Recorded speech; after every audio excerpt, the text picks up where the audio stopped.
7 जुलाई को मोदी कैबिनेट का विस्तार हो सकता है। 17 से 22 नए मंत्री बन सकते हैं। माना यह जा रहा है कि जिन राज्यों में अगले साल विधानसभा चुनाव होने हैं, उन राज्यों में सोशल इंजीनियरिंग को ध्यान में रखते हुए मंत्रिमंडल में तरजीह दी जाएगी। और सूत्रों की माने तो उत्तर प्रदेश से 3 से 4 मंत्री शामिल किए जाएंगे। इसके अलावा ही उत्तराखंड से भी मंत्रियों को जगह मिल सकती है। दूसरी बड़ी खबर, ब्लॉक प्रमुख के चुनाव की घोषणा कर दी गई है।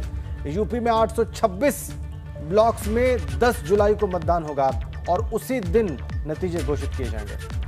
8 को नामांकन होगा और ऐसे में आज बीजेपी और समाजवादी पार्टी अपने उम्मीदवारों के नामों की घोषणा जिलेवार कर सकते हैं।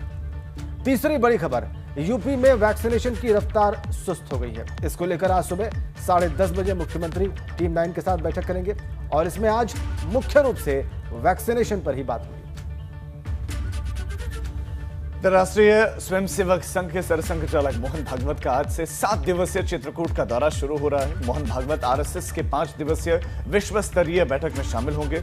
बैठक में क्षेत्रीय प्रचारक और प्रांतीय प्रचारक भी शामिल होंगे। वहीं उत्तराखंड में आज सभी मंत्रियों को पोर्टफोलियो मिल सकता है, उनको उनके विभाग दिए जा सकते हैं। और नई सरकार की शपथ के 2 दिन के बाद भी अभी तक मंत्रियों को विभाग नहीं मिले। ऐसे में माना जा रहा है कि मंत्रियों के विभागों में बढ़ोतरी होगी, लेकिन बंटवारे की देरी से असमंजस की स्थिति है। और छठी खबर, उत्तराखंड कांग्रेस में प्रदेश नेतृत्व को लेकर घमासान जारी है। प्रदेशाध्यक्ष पर कई दौर की बैठकों के बाद भी कोई फैसला नहीं हुआ है और अध्यक्ष के साथ ही नेता प्रतिपक्ष पर भी पेंच फंसा हुआ है। हरीश रावत और प्रीतम सिंह अपने अपने गुट का अध्यक्ष बनवाना चाहते हैं। इसी के लिए लॉबिंग चल रही है, दबाव चल रहा है, दबाव बनाया जा रहा है और यही वजह है कि कांग्रेस एक नतीजे पर पहुंच नहीं पाई है।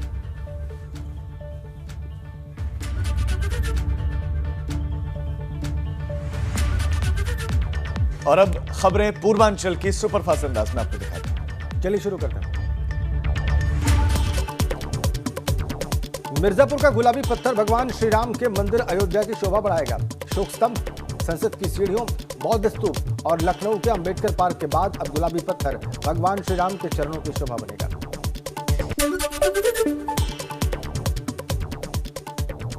देवरिया में गैंगस्टर चंद्रशेखर यादव के श्याम पैलेस पे पुलिस प्रशासन ने कुर्की की कार्रवाई करते हुए सील कर दिया। कुर्की की कार्रवाई के दौरान एसडीएम सदर और सीओ सिटी पुलिस फोर्स के साथ मौजूद रहे। श्याम पैलेस की कीमत 1 करोड़ रुपए है। आजमगढ़ में आपसी मारपीट के बाद पुलिस ने कार्रवाई की है। 2 लोगों के बीच हो रही मारपीट में पुलिस पहुंची। इसमें पुलिस के साथ भी हाथापाई हुई है। घटना को लेकर प्रियंका गांधी ने भी ट्वीट किया। बस्ती में पुलिस इंस्पेक्टर ने युवक को बचाने के लिए नहर में छलांग लगा दी। हालांकि इसके बावजूद भी युवक की जान नहीं बच पाई। रस्सी के सहारे मृतक युवक के शव को पुलिस ने बाहर निकाला। सिद्धार्थनगर में भीमापार में रेलवे समपार फाटक को बंद कर दिया गया है। इसका लोगों ने विरोध किया। आसपास के लोगों के लिए स्कूल, कॉलेज और गांव जाने का ये एकमात्र रास्ता है। गोंडा के बहुचर्चित पीएफ घोटाले में पुलिस ने काफी दिनों के बाद सफलता हासिल की है। पुलिस ने मुख्य आरोपी विपिन श्रीवास्तव की पत्नी हेमा श्रीवास्तव को आरोपी बनाकर गिरफ्तार किया। बलरामपुर में एबीवीपी के कार्यकर्ताओं ने जोरदार प्रदर्शन किया। थारू जनजाति के बच्चों को समुचित शिक्षा न मिलने को लेकर प्रदर्शन किया। प्रदर्शन के बाद नायब तहसीलदार को ज्ञापन भी सौंपा। तो पूर्वांचल की खबरें आपने सुपरफास्ट अंदाज में देखी। कुछ और खबरों का रुख करते हैं और अब बात यूपी में होने वाले ब्लॉक प्रमुख चुनाव की। उत्तर प्रदेश में अब ब्लॉक प्रमुख के चुनाव की घोषणा कर दी गई है। यूपी में 826 ब्लॉक प्रमुखों के चुनाव के लिए 10 जुलाई को वोट डाले जाएंगे और 10 जुलाई को ही नतीजे घोषित कर दिए जाएंगे। ब्लॉक प्रमुख पद के लिए नामांकन 8 जुलाई को किया जाएगा। नामांकन सुबह 11 बजे से दोपहर 3 बजे तक होगा। इसी बीच लखनऊ के 8 ब्लॉक में 10 जुलाई को होने वाले ब्लॉक प्रमुख पद के चुनाव के लिए जिलाधिकारी ने सहायक निर्वाचन अधिकारियों की तैनाती कर दी है।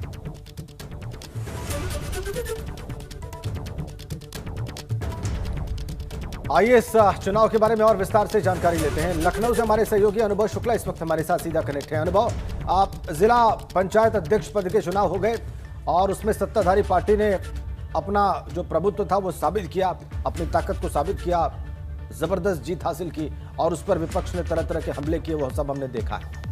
अब ब्लॉक प्रमुख पद के चुनाव होने हैं। 826 पद हैं और नामांकन होगा और मतदान के दिन ही मतगणना भी होगी। इसमें आपको विशेष क्या लग रहा है और पार्टीवार जो स्थिति आपको नजर आई है पूरे प्रदेश में, वो भी हमारे दर्शकों को बताइए। देखिए राजन, विशेष तो यही है कि जितनी तेजी के साथ राज्य निर्वाचन आयोग ने इस चुनाव की घोषणा की, क्योंकि अभी ये जो बीडीसी के जो प्रमुख हैं उनका जो कार्यकाल है वो सितंबर तक है, 17 सितंबर तक। लेकिन जैसे ही आप देखिए जिला पंचायत अध्यक्ष पद का चुनाव खत्म हुआ, नतीजा है, उसके तुरंत बाद कल जो इन्होंने घोषणा की है, यानी 5 तारीख को घोषणा की जाती है कि 8 तारीख को नामांकन होगा, 9 तारीख को नाम वापसी होगी, 10 तारीख को चुनाव हो जाएगा। इतनी तेजी दिखाई है राज्य निर्वाचन आयोग ने इस चुनाव को कराने में। और दूसरी तरफ अगर कहें तो बीजेपी की अगर बात करें तो उसने अपनी रणनीति तैयार कर ली है। पहले से ही लगातार वो डिस्कशन कर रहे थे, हर जिले से, हर ब्लॉक से उनके 2-2 पैनल आए हुए हैं कि कौन वहाँ पर लड़ सकता है, कौन ज़्यादा मजबूत कैंडिडेट है।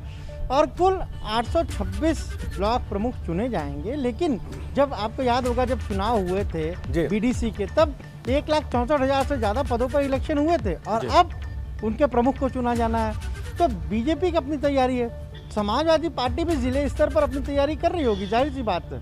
लेकिन जिस तरीके से जिला पंचायत अध्यक्ष के पद में हुए जो चुनाव, उसमें समाजवादी पार्टी को कहीं ना कहीं हम कहें तो मात मिली है। अब शायद उसे अपनी रणनीति बदलने की ज़रूरत है। पहले क्या हुआ, पहले उन्होंने ज़िले से एक कमेटी वहाँ बनाई, उन्होंने आपसी सामंजस्य बनाया और जो पैनल ने नाम भेजा उसी को टिकट दे दिया गया। खासतौर से ज़िले की भूमिका ज़्यादा महत्वपूर्ण रही। पर नतीजे क्या रहे, 67 पर तो बीजेपी जीत गई, समाजवादी पार्टी 5 और अपने एक सहयोगी के साथ मिलाकर कुल 6 सीटें जीत पाई। तो हो सकता है कि इसको लेकर थोड़ी रणनीति चेंज करें, यानी वहाँ अगर मान लीजिए किसी ब्लॉक में 2 या 3 मजबूत लोग हैं तो उनमें से नाम आए और पैनल पे फिर यहाँ चर्चा हो, उसके बाद ये तय हो कि कौन वहाँ पर चुनाव लड़ेगा। क्योंकि अब समाजवादी पार्टी के पास यही एक चुनाव बचा, हम कहें 2022 के इलेक्शन से पहले, जहाँ वो ये दिखा सकती है कि कम से कम सपोर्ट उसके साथ भी है लोगों का। हालांकि पंचायत चुनाव को कहती है कि जब डायरेक्ट इलेक्शन हुए तब देखिए लोगों ने समाजवादी पार्टी को वोट दिया, पर जो चुनाव खत्म हो जाते हैं फिर उनकी महत्ता भी खत्म हो जाती है। अब बात हो रही है कि ब्लॉक प्रमुख के जो चुनाव होंगे। अनुभव एक बात जरूर स्पष्ट कर दीजिए हमारे दर्शकों को। अनुभव, आपने कहा सितंबर तक कार्यकाल है इन ब्लॉक पंचायत सदस्यों का, अब चुनाव हो चुके हैं और अगर अभी फिर से उनका चुनाव हो जाए ब्लॉक प्रमुखों का, तो उसके बाद की स्थिति क्या होगी? क्या पुराना जो पंचायत है या उसके सदस्य हैं उनका कार्यकाल एब्रप्टली अभी समाप्त हो जाएगा और नए लोग अपनी भूमिका शुरू कर देंगे? देखिए बिल्कुल, क्योंकि वो तो बढ़ाया हुआ कार्यकाल है और वो इसीलिए बढ़ाया गया था कि जब कोविड की वजह से इलेक्शन नहीं हो पा रहे थे तब एक समय सीमा तक उनके कार्यकाल को बढ़ा दिया गया था। तो वो समय था, उस समय के बीच में कराना था। लेकिन हाँ, ये माना जा रहा था कि ये इलेक्शन जो है वो जुलाई के आखिर तक होंगे, पर अब पहले हफ्ते में ही समाप्त हो जाएंगे ये इलेक्शन। अगर हम देखें तो 8 तारीख से नॉमिनेशन शुरू हो जाएगा। तो वो जब नया हम कहें तो जो बीडीसी चुन लेंगे जिसको प्रमुख को, तो फिर वही सब काम करेंगे और उन्हीं को सारी जो जिम्मेदारियां हैं उन्हीं को मिल जाएंगी। फिर जो पुराना कार्यकाल था वो तो समाप्त हो जाएगा अपने आप। जैसे ही स्वतः वहां पर नए ब्लॉक प्रमुख चुन लिए जाएंगे। आपने बहुत ही महत्वपूर्ण जानकारी दी अनुभव, आपने बहुत की इन्फॉर्मेशन दी, बहुत ही अहम जानकारी दी हमारे दर्शकों को और बहुत बहुत धन्यवाद आपका इस महत्वपूर्ण अपडेट के लिए। तो आगे बढ़ते हैं। उत्तर प्रदेश में वैक्सीनेशन को लेकर सीएम योगी की अहम बैठक है। सुबह 10:30 बजे टीम 9 के साथ मुख्यमंत्री बैठक करेंगे। पिछले कुछ दिनों में वैक्सीनेशन की रफ्तार सुस्त पड़ी है और इस बीच में यूपी को करीब 30 लाख कोरोना वैक्सीन की डोजेज मिली। तो मुख्यमंत्री टीम 9 के साथ चर्चा करेंगे कि कैसे वैक्सीनेशन अभियान को और गति दी जाए, उसे और बल दिया जाए और इसको लेकर वो अधिकारियों के साथ, टीम 9 के अधिकारियों के साथ सुबह 10:30 बजे मंथन करेंगे। कई जगहों से रिपोर्ट्स आई कि वहां पर वैक्सीन खत्म है, लोग गए, कई जगहों पर हंगामा भी हुआ, कई जगहों पर संघर्ष हुआ कि इस प्रकार से स्थिति कब तक बनी रहेगी। लेकिन अब 30 लाख डोजेज आई हैं वैक्सीन की। मुख्यमंत्री अधिकारियों के साथ बैठक कर निश्चित रूप से सुनिश्चित करने की कोशिश करेंगे कि ये डोजेज जल्दी से जल्दी तेज रफ्तार में दर्शकों तक, नागरिकों तक पहुंचे। मुख्यमंत्री योगी आदित्यनाथ वाराणसी के दौरे पर थे और इस दौरान मुख्यमंत्री योगी आदित्यनाथ ने काशी विश्वनाथ का दर्शन पूजन किया। उन्होंने पूरे विधि विधान से काशी विश्वनाथ की पूजा की। मंदिर में दर्शन पूजा के बाद मुख्यमंत्री योगी आदित्यनाथ ने काशी विश्वनाथ कॉरिडोर के निर्माण कार्य का निरीक्षण किया और यहां पर चल रहे विकास कार्यों की समीक्षा की। विधि विधान के साथ पहले बाबा विश्वनाथ की पूजा अर्चना की, अभिषेक किया और उसके बाद काशी विश्वनाथ कॉरिडोर का जो निर्माण कार्य चल रहा है उसका निरीक्षण किया कुछ वक्त पहले एक हादसा भी हुआ था इस जगह पर और उसके बाद से अधिकारी लगातार कार्य वहां पर कर रहे हैं और निरीक्षण के लिए लगातार यहां पर अधिकारी पहुंचते हैं। मुख्यमंत्री भी कई बार पहुंच चुके हैं और एक बार फिर मुख्यमंत्री पहुंचे। और मुख्यमंत्री ने वाराणसी के सर्किट हाउस में अधिकारियों की समीक्षा बैठक की। यहां उन्होंने कई अहम निर्देश दिए। क्या अहम निर्देश हैं, आइए आपको दिखाते हैं। मुख्यमंत्री ने खराब सड़कों को तत्काल ठीक कराने को कहा। जनप्रतिनिधि और अधिकारी आपसी समन्वय से विकास कार्यों को गति दें, यह उनका निर्देश था। काशी के चौराहों का सौंदर्यीकरण कर उन्हें सजाया जाए। एसटीपी के लिए सही रूप से कार्य न करने की जानकारी पर जवाबदेही तय हो। तीसरी लहर की तैयारी को लेकर भी उन्होंने अधिकारियों को निर्देश दिया। ये महत्वपूर्ण निर्देश उनके कल वाराणसी में अधिकारी।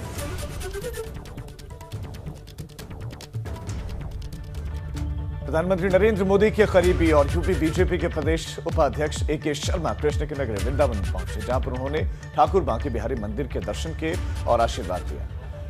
आपको बता दें कि सदगुरु रितेश्वर महाराज के आनंदम धाम आश्रम में वो पहुंचे थे और उन्होंने यहां पर दर्शन पूजन किया।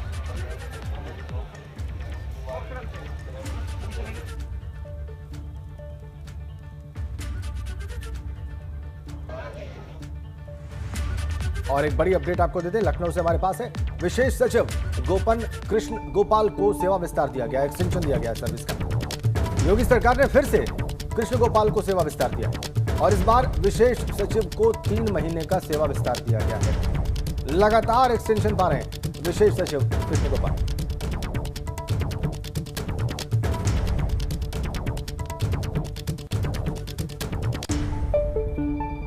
एक और बड़ी खबर, जिला पंचायत अध्यक्ष चुनाव के बाद एआईएमआईएम ने कार्रवाई की है और ऑल इंडिया मजलिस इत्तेहादुल मुस्लिमीन ने अपने 5 जिला पंचायत सदस्यों को निष्कासित कर दिया है। सुल्तानपुर में 3, कुशीनगर में 1 नेता बर्खास्त किया गया है। संत कबीर नगर में जिला पंचायत सदस्य को बर्खास्त किया गया है।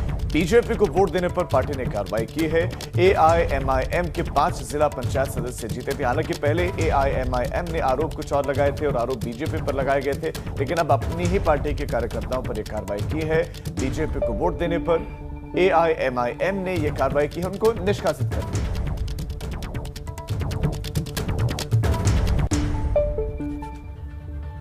और गाजियाबाद में रेलवे स्टेशन के प्लेटफॉर्म नंबर 3 पर ट्रेन के गेट पर बैठा हुआ बुजुर्ग अचानक ट्रेन से गिर गया।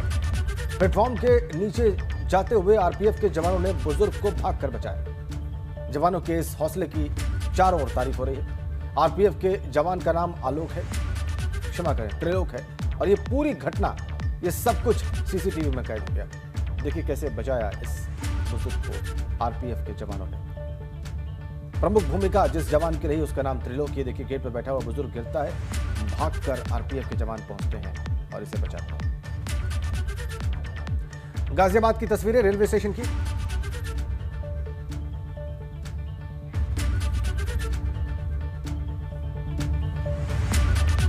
तो यहां पर जवान मौजूद थे, उन्होंने बचा लिया। तो ऐसे कोशिश करें कि अगर आप ट्रेन में हो तो दरवाजों के बिल्कुल किनारे पर या जो सीढ़ियां होती हैं उन पर आप ना बैठें। अब आगे बढ़ते हैं। अखिलेश सरकार के समय गुमती रिवरफ्रंट घोटाला मामले में सीबीआई ताबड़तोड़ छापेमारी कर रही है।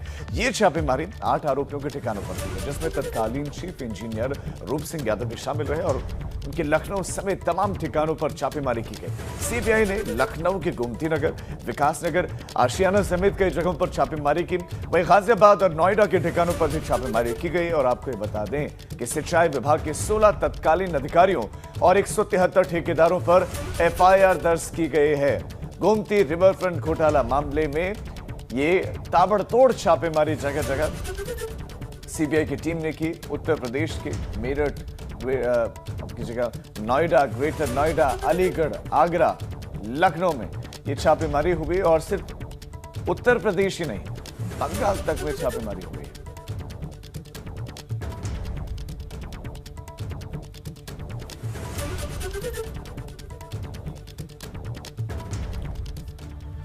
अब आपको बताते हैं कि इस रेड से जुड़े हुए 10 सबसे बड़े अपडेट्स क्या हैं। ये रहे आपके स्क्रीन पर। रिवरफ्रंट घोटाला मामले में सीबीआई ने एक्शन लिया है। 8 आरोपियों के ठिकानों पर सीबीआई ने रेड्स की हैं। सिंचाई विभाग के इंजीनियर्स के ठिकानों पर छापे मारे हैं सीबीआई ने। तत्कालीन चीफ इंजीनियर रूप सिंह के ठिकानों पर छापा मारा गया है। लखनऊ, नोएडा और गाजियाबाद में छापे मारे गए हैं। इसके अलावा कौशाम्बी में रूप सिंह के फ्लैट में छापा मारा गया है। लखनऊ के गोमती नगर में छापेमारी चल रही है। रिवर फ्रंट घोटाले में सीबीआई ने 2 दिन पहले ही एफआईआर की थी और उसके बाद रेड्स की गई। 173 ठेकेदारों के खिलाफ भी एफआईआर दर्ज हुई है। कई और शहरों में भी सीबीआई ने छापा मारा। और आइए अब हम आपको दिखाते हैं लखनऊ समेत 6 शहरों की तस्वीरें जहां पर सीबीआई ने छापेमारी की। चीफ इंजीनियर रूप सिंह यादव के ठिकानों पर यह छापेमारी हुई है। गाजियाबाद के कौशाम्बी में शिवालिक टावर के 505 नंबर फ्लैट पर छापा मारा गया। इसके अलावा नोएडा के सेक्टर 29 और ग्रेटर नोएडा की एनआरआई सिटी में भी सीबीआई ने छापा मारा। आगरा में अन्नपूर्णा ट्रेडिंग कंपनी में पार्टनर नितिन गुप्ता के घर पर भी सीबीआई ने रेड मारी है। इसके अलावा अलीगढ़ और इटावा में भी छापेमारी हुई और यहां पर ठेकेदार पुनीत अग्रवाल के घर को सील कर दिया गया। कई जगहों पर छापेमारी और ज्यादातर जगहों पर सीबीआई की 5 सदस्यीय टीम छापेमारी के लिए भीतर गई और घंटों की ये रेड, घंटों की छापेमारी चली। गाजियाबाद से लेकर नोएडा, ग्रेटर नोएडा, अलीगढ़, आगरा, इटावा छापेमारी की गई है। लखनऊ में भी ये छापेमारी हुई, आगरा में भी छापेमारी हुई है और ये तस्वीरें कई जगहों पर सीबीआई को कुछ महत्वपूर्ण चीजें बरामद हुई हैं। तो लखनऊ में भी इसी बंगले में छापेमारी। चलिए अब आगे बढ़ते हैं। मथुरा से खबर है, वहां पर कांग्रेस के 2 दिवसीय प्रशिक्षण शिविर के दौरान प्रदेश अध्यक्ष अजय लल्लू ने कहा कि एक तरफ भाजपा सरकार में महंगाई और बेरोजगारी चरम पर है, इससे जनता परेशान है, और दूसरी ओर प्रियंका गांधी के नेतृत्व में कार्यकर्ता जमीनी स्तर पर मजबूती के साथ काम कर रहे हैं और 2022 में कांग्रेस की सरकार बनाने के लिए नौजवानों को जोड़ा जा रहा है। पिछले 3 दिनों से लगातार प्रशिक्षण शिविर के कार्यक्रम चल रहे हैं। इस दौरान कार्यकर्ताओं में एक जोश है, उत्साह है, जो कांग्रेस की संस्कृति है, रीति है, परंपरा है। हम अपने कार्यकर्ताओं को उनके अंदर समाहित करना और खासकर जो हमारा कांग्रेस का पुराना इतिहास है उसकी जानकारी देना। सुहेल देव भारतीय समाज पार्टी के अध्यक्ष ओपी राजभर बीजेपी और यूपी सरकार को लेकर लगातार हमलावर हैं। उन्होंने कहा कि उनके निशाने पर लखनऊ की कुर्सी है और हमारे यहां पर लीडर होते हैं, लोडर नहीं। राजभर ने कहा कि जिला पंचायत अध्यक्ष पद के चुनाव की तरह ब्लॉक प्रमुख के चुनाव में भी बीजेपी गुंडाई करेगी। ओम प्रकाश राजभर लगातार हमलावर हैं। इसी कड़ी में उन्होंने एक बार फिर से हमला बोला है और बीजेपी पर गुंडाई का आरोप लगाया अध्यक्ष पद के चुनाव में, और अब ब्लॉक प्रमुखों के चुनाव जो होंगे तो उसमें भी बीजेपी गुंडाई करेगी, ये उन्होंने आरोप लगाया। हमारे निशाने पर लखनऊ की कुर्सी है। हम उत्तर प्रदेश में 22 में सरकार बनाने के लिए प्रदेश का भ्रमण संगठन को लेकर कर रहे हैं। 10 पार्टियों का हमारा गठबंधन है। हमारे यहाँ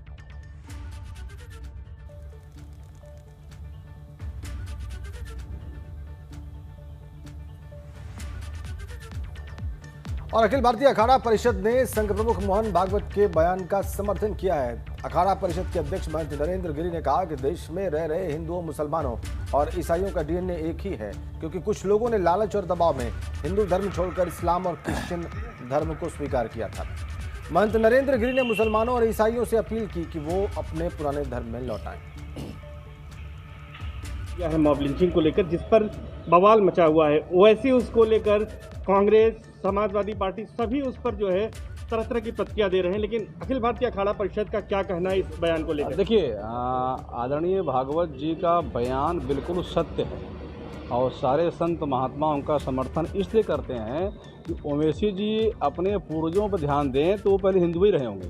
भारत में रहने वाला हर मुसलमान पहले हिंदू था, हर क्रिश्चियन पहले हिंदू था। चलिए आगे बढ़ते हैं, आपको बताते हैं कि उत्तर प्रदेश और उत्तराखंड में विशेष क्या है। सबसे पहले बात उत्तर प्रदेश की। यूपी में वैक्सीनेशन को लेकर सीएम योगी की आज बहुत ही अहम बैठक। सुबह 10:30 बजे टीम 9 के साथ बैठक करेंगे मुख्यमंत्री। पिछले कुछ दिनों में सुस्त हुई वैक्सीनेशन की रफ्तार पर बात करेंगे वो। यूपी को करीब 30 लाख कोरोना वैक्सीन की डोजेज मिली। इससे कैसे वैक्सीनेशन अभियान को बल मिले, इसी को लेकर वो अधिकारियों के साथ बैठक करेंगे। और आरएसएस प्रमुख मोहन भागवत का आज से 7 दिवसीय चित्रकूट दौरा है। आरएसएस की 5 दिवसीय विश्व स्तरीय बैठक में वो शामिल होंगे। बैठक में क्षेत्रीय प्रचारक और प्रांतीय प्रचारक भी शामिल होंगे। उत्तर प्रदेश के बाद बात उत्तराखंड की क्या रहेगा खास। मंत्रियों को उत्तराखंड में मंत्रियों को प्रभार सौंपा जा सकता है। आज पुष्कर सिंह धामी ने मुख्यमंत्री पद की शपथ ली है। 11वें मुख्यमंत्री पुष्कर सिंह धामी बन गए हैं, लेकिन उनके कैबिनेट के जो सदस्य शपथ लेने के बाद अब इंतजार कर रहे हैं कि उनके पास पोर्टफोलियो कौन सा होगा, कौन सा विभाग वो संभालेंगे। ऐसे में विभागों का बंटवारा संभव है आज हो। इसके अलावा देहरादून में बीजेपी के कार्यक्रम में सीएम धामी शिरकत करेंगे। श्यामा प्रसाद मुखर्जी की जयंती पर आयोजित एक कार्यक्रम उस कार्यक्रम का हिस्सा बनेंगे और 11 बजे सुबह राजपुर स्थित श्यामा प्रसाद मुखर्जी पार्क में मुख्यमंत्री पुष्कर सिंह धामी को जाना है।